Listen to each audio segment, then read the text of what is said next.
Hi everyone. Thanks for joining me for Thursday Tips. Tonight I want to talk to you about color and choosing fabrics. Some people have a hard time choosing fabrics, and I love to choose fabric. So I'm going to give you some tips to try to help you. First of all, a lot of the fabric companies will create a whole line of fabrics. They create a line. This one here is called Little Ruby.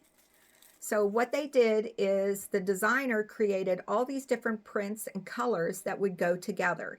And they have bolts and bolts of fabric that go together, maybe 6 bolts or 10 bolts of fabric that's all in the same line. They'll all say, like this one is Little Ruby. They'll all say Little Ruby on the end of the bolt, and they all work together.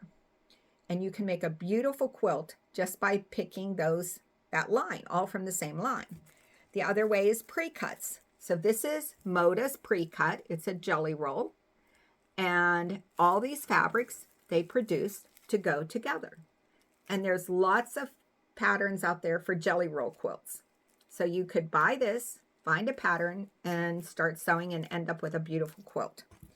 This one is a charm square, and it's by Robert Kaufman. It's Precuts. It's 5-inch squares. And these all go together. I'll flip it this way so I can flip easier.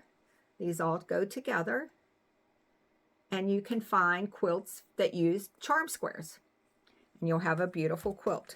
This one is by Hoffman Fabrics. It's called Bali Pops. It's all batiks in this one, but it's a whole pack, and they all go together color-wise, and it'll make a beautiful quilt. But if you want to choose your own fabric, one of my suggestions to some of my customers is to look at the salvage edge of your fabric. So I pulled this fabric out of my stash. It was in my cupboard.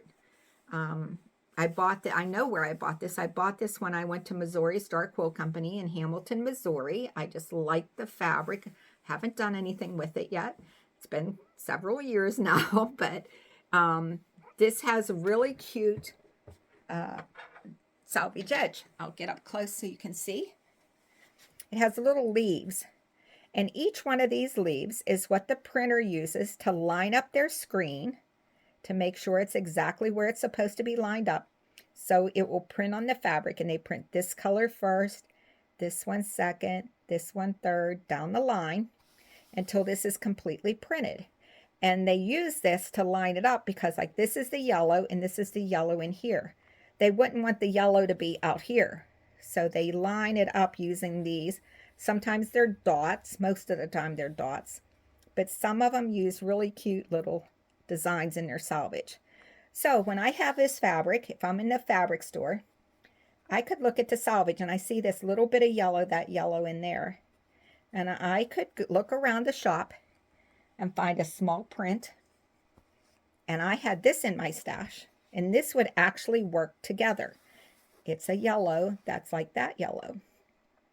But you don't want to mix up Civil War prints with 30s fabrics, reproductions, or reproduction 30s with very modern prints.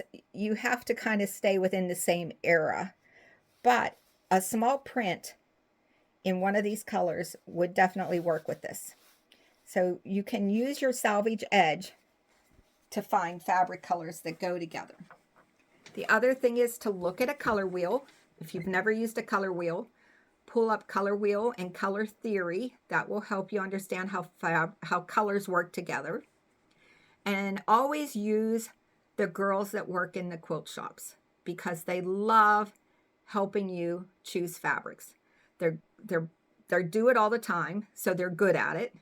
And if you're having difficulty, that's what they're there for, and they'll be willing to help you. So I hope this gives you some help in choosing your fabrics for your quilts, and I'll see you next Thursday. Hit follow, please, and you'll be updated when I post a new video. Thanks.